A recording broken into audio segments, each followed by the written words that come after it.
Olá, querido irmão, querida irmã. Mais uma vez estamos aqui reunidos para meditar a poderosa palavra de Deus. Evangelho de nosso Senhor Jesus Cristo, segundo Mateus. Glória a vós, Senhor.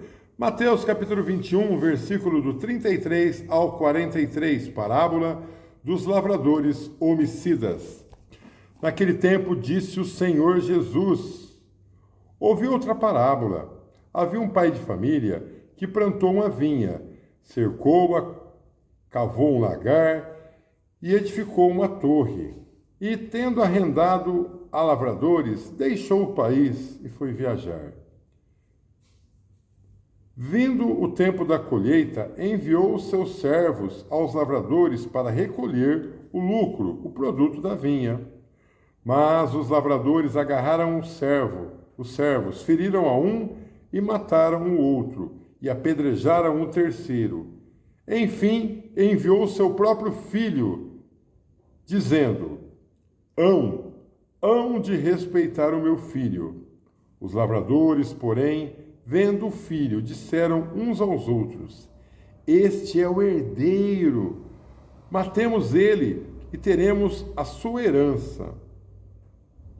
Lançaram-lhe as mãos, conduziram-no para fora da vinha e o assassinaram. Pois bem, quando voltar o senhor da vinha, que fará ele àqueles lavradores? Respondeu-lhes: mandará matar sem piedade aqueles miseráveis e arrendará a sua vinha a outros lavradores, que lhe pagarão o produto no tempo certo. O Senhor Jesus acrescentou: Nunca lestes nas Escrituras a pedra rejeitada pelos arquitetos, pelos construtores, tornou-se a pedra angular, a pedra fundamental. Isto é obra do Senhor e é admirável aos nossos olhos. Isso está escrito lá no Salmo 117, versículo 22. Continuou Jesus: Por isso eu vos digo, ser-lhes atirado o reino de Deus e será dado a um povo que produzirá os frutos dele. Aquele que tropeçar nessa pedra, far-se-ão em pedaços, e aquele sobre quem ela cair será esmagado. Jesus falava isso aos príncipes dos sacerdotes e aos fariseus. Compreenderam que era deles que Jesus estava falando e procuravam prender Jesus para o matar, porque Jesus estava ali falando dos fariseus. Palavra da salvação, glória a vós, Senhor. Meus irmãos, a palavra de Deus aqui, Jesus está caminhando já, não é? Para Jerusalém, Jesus está próximo aí de ser entregue, e esses publicanos, esses fariseus, os políticos da época, né? Os políticos da época queriam arrumar um jeito de pegar Jesus. Seguindo aqui, no capítulo 22, já tem o imposto do imperador. Eles falam: olha, você tem que pagar imposto? Aí Jesus vai lá, né? Dá uma moeda aí. De quem é essa moeda? César! Então Jesus diz: dê a César o que é de César e a Deus o que é de Deus. Por quê? Porque eles procuram uma maneira. Só que Jesus fala em parábola. Eles compreenderam que Jesus estava falando deles. Compreenderam. Mas Jesus não falava às claras, falava em parábolas. Lá no capítulo 23, lá no finalzinho, no versículo 37, é quando Jesus chora sobre Jerusalém. Jesus chora sobre Jerusalém e exclama, né? Jerusalém, Jerusalém, que mata os profetas e apedreja aqueles que eu te enviei.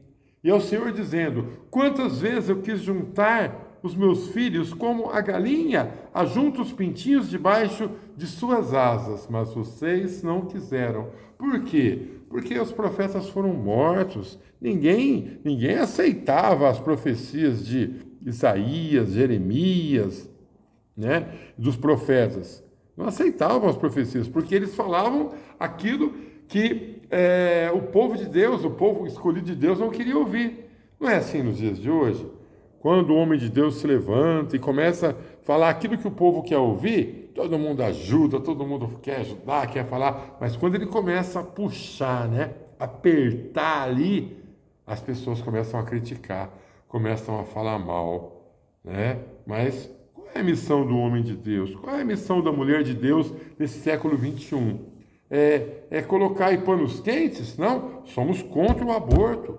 Sim, somos contra o aborto. Olha, não é legal. E tem coisas que eu nem vou falar aqui, mas eu sou contra tudo aquilo que a palavra de Deus, que a poderosa palavra de Deus é contra. Não sou eu que sou contra, não é você, cristão, que é contra. É a palavra de Deus que é a favor da família. Papai, mamãe, filhinho, titia, titio, é a família antiga. O Titã já cantava isso. Família, família, papai, mamãe, titia. É a família tradicional.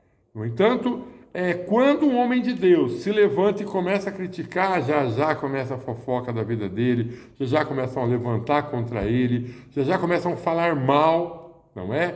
E nós precisamos fazer o quê? Entender a palavra de Deus. Porque quando as pessoas começarem a falar, é assim mesmo, porque o mundo está mudado, quando um líder religioso, seja ele de que denominação for, padre, pastor, ele começa a falar, o mundo mudou muito, o mundo mudou. Fique esperto. Se você abrir um vídeo aí, uma pregação, seja lá de quem for, e começar essa conversinha para boi dormir e começar, mas o mundo mudou. O mundo mudou, mas a palavra de Deus é a mesma ontem, hoje e por toda a eternidade. O Senhor disse lá atrás, aquele que tirar uma vírgula, aquele que tirar um pinguinho do i, será réu, né? De condenação eterna. Então, o que nós precisamos fazer hoje? Entender a palavra de Deus. Jesus falando em parábolas, e hoje nós podemos falar às claras. Podemos falar às claras, sim. Claro que a gente tem que respeitar todo mundo, né? Preciso falar aqui, preciso me declarar? Acho que não. Eu acho que o respeito cabe em todo e em qualquer lugar. Mas é claro que nas conversas aí, no dia a dia, quando apertam, eu não renego a minha fé, né? Eu não negocio a minha fé.